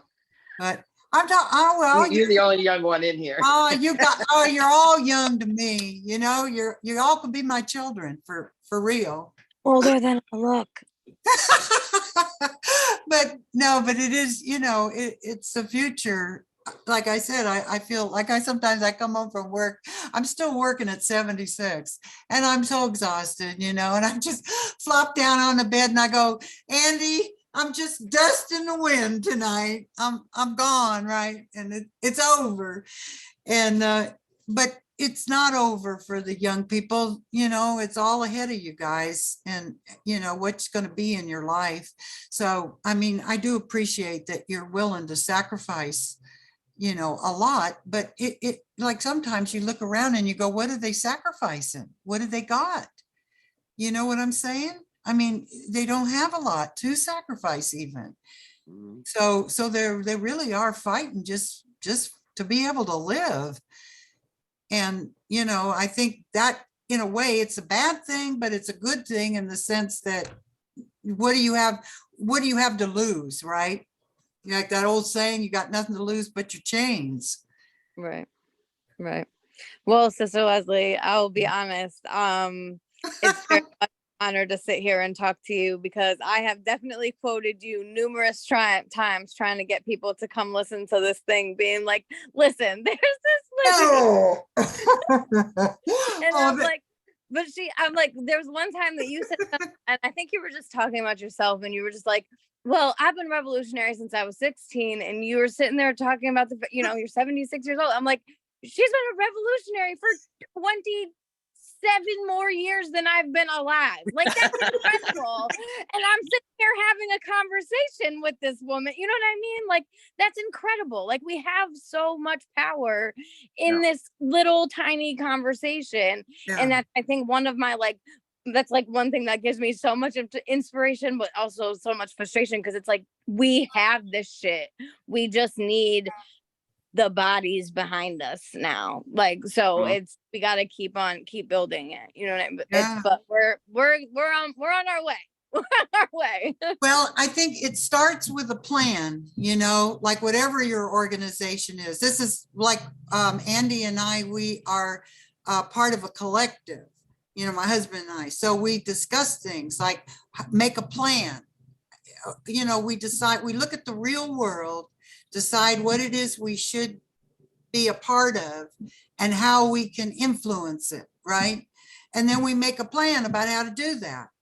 And I think that's, you know, the way we're going to have to get organized. Everybody, right? Because we're stronger in these collectives. There's other people there to help you, you know, to keep you disciplined. Because on our own, you know, we give ourselves a pass. Oh, I don't feel like it tonight, you know, like me with exercises, right? Oh, I just don't feel like it tonight. But if you have a collective, they go, did you do that? Oh, you didn't? Right. How come you didn't do that? You know, you said you were, and you get held accountable. And we can't do it by ourselves is what I'm trying to say. We have to do it together. Absolutely. So I gotta jump here, you guys. Alyssa, are you still in our East chat? I believe so. Okay, because we're trying to organize. Kwame knows about this too. We're trying to organize Midwest and East to try to get together in Washington D.C. on April 29th for the big action. Okay. So yeah, so we're gonna be talking about that. Kwame, you and I will talk about it more because, like I said, dude, I got 3 seats available in my Forerunner. So I'm gonna drive. I ain't flying. But anyway, I want to show you this real quick, Kwame, because I thought you would like this. It says cuts of a pig, Guardian Rebellion Butcher Shop. And then here's all the different cuts. Oh, wow. Militarized, systematic racism, brutality, white supremacists. Wow. What does that say? Qualified immunity, fascist indoctrination, capitalist, domestic abuse, and week. And That's now I a- got to go. Oh, it's been Thank you all- wonderful. Thank you all so much. Miss Thank Leslie, thank you. you. Thank you, I learned Bobby. I learn from you guys every time I come into one of these, so I appreciate it. I Thank you all. learn from y'all. Love to all of you. Bye. Love to y'all Power. to the people. All All power. power Well, to the that's people. with if no one has anything else to say about this chapter, we about hour 54 minutes in. One thing we just got to keep on trying to build this and get more coalition members in, because this is the way we start to develop our coalition too. Like so keep on pushing amongst the different organizations and stuff, try to get them a part of it. I want to see more Young Lords, Guardian Rebellion, all the different organizations in here, because we're about to start on High's book real soon, less than 2 weeks. So I think that's going to be a good book to get a lot of, especially I think a lot of the white revolutionaries need to definitely be on for this, to understand like how the Young Patriots was organized in the white community. You know, one thing I didn't like about Black Lives Matter is how it regulated a lot of the white comrades and made them just allies. Go back to the back of the book. You don't have a voice. Only Black people can talk for ourselves and stuff. But it was devoid of a lot of a class analysis. You know what I mean? Yeah. And one thing about the Young Patriots I thought was very insightful is that they recognize that white people have self-determination as well. You know what I mean? It just has to be one that is linked to the class struggle and is committing race suicide against white supremacy. But it's like Leslie was talking about, it's very important on trying to organize the white working class, you know what I mean? Because as long as they continue to use white supremacy to keep us divided, that's a huge sector of the population that is buffering the system and keeping it bolstered up. We need to rip that demographic out of the system as well and tie them to the revolutionary movement. Yeah. So always have them conversations when you have opportunity, and link it to, and when I talk to like white people at work and stuff like that, I always start off with, man, so you remember back in the days when your parents was working, like it might have just been only your dad working, right? And supporting the whole household. Now, how many jobs you have? Oh, you have 2 jobs. And You your have wife. 2 jobs, and your And wife works kids. a job, and got a part-time job, and your daughter work, and your son work, and it's all necessary to support the household. So it's like getting worse, ain't it? Yeah, man, this is crazy. Yeah. And then I point out how, like, their wages aren't staying with the inflation. Like, it's a lot more, it costs a lot more, you know what I mean? And they're like, yeah, man, it's fucked up and stuff. And then when I talk about the conditions at the job, I was like, yeah, we know how to do this job better than the people that work up in the administrative office. You know what I'm saying? That pass down all these different regulations and policies and speed up production and stuff like that. We know we actually are better in a better position to run this whole place. Yeah, I know, man. We really are, man, because they always come in here with that dumb shit. You know what I'm saying? And I was like, that's what I'm talking about. It's like us out here that's actually doing the work, that knows how to do it. We actually are working for somebody else and making them millions and billions of dollars, and we're smarter than them, and we can actually do this better than them. Why do we even need them? Hey, man, I feel you on that. You know what I mean? Like, I'm teaching them socialism without them recognizing it. You know what I mean? Yes, absolutely. And yeah, so them was some of the tactics I use when I have conversations with people, and I try to bring to their attention. I'm like, well, don't you know that people fought for stuff like this back in the days? Have you ever heard of like the Young Patriots organization? No, what are them? They were white revolutionaries that came from the South, and we came up here and they started to recognize like they was under the most harshest conditions, just like all the other communities and stuff. You know what I'm saying? Oh yeah, well, I might need to look into that. Yeah, it's a documentary on PBS called First Rainbow Coalition. You should check it out. It's they're actually streaming it. When they were streaming it for free, I'll be like, hey, they're streaming it from December 23rd to January 1st. You should check it out. Tell me what you think about it. And then after they watch it and come back to work and we talk about it, it's like, well, I never knew about that, man. And I didn't even know that white people were standing with the Black Panthers and stuff. And I didn't like that opened my eyes up to a lot of different things. You know what I mean? It's different ways we can have these conversations with different demographics and get them to thinking without using the words that scare them initially. And then once they start to learn what these things is about, then they start to ask themselves, why were they lied to about socialism? Why did they think the Black Panther Party was the Black version of the Ku Klux Klan? Who told you that? And what was their purpose of telling you that?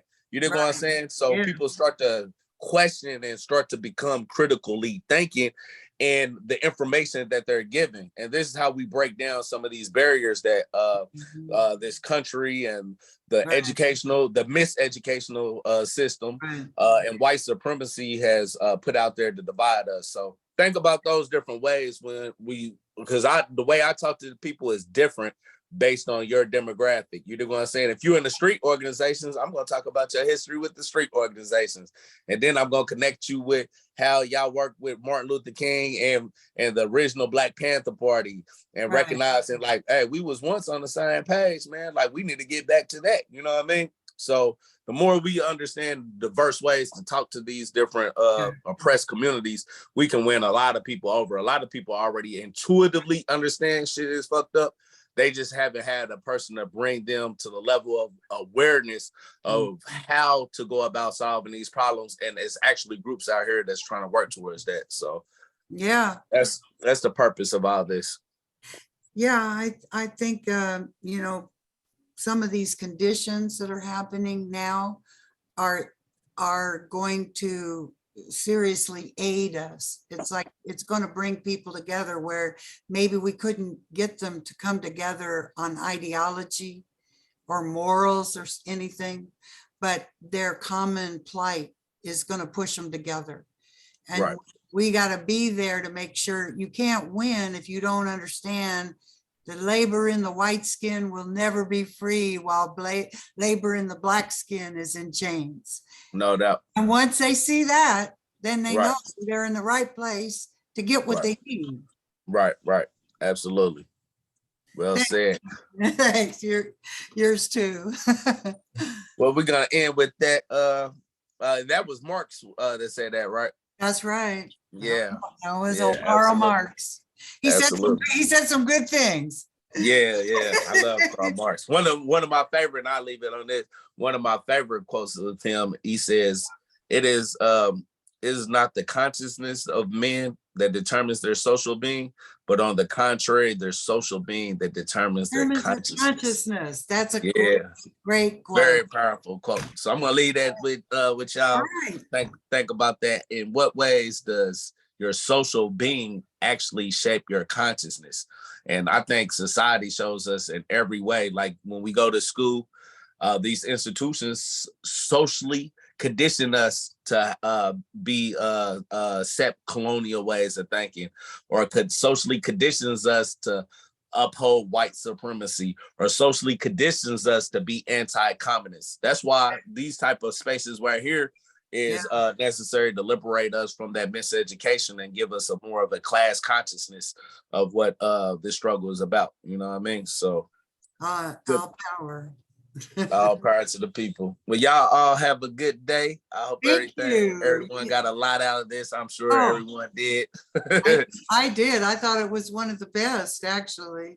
I really loved it. Thanks a lot, you guys. See you next time. All right, now. Bye. All right. All power to the people. Okay.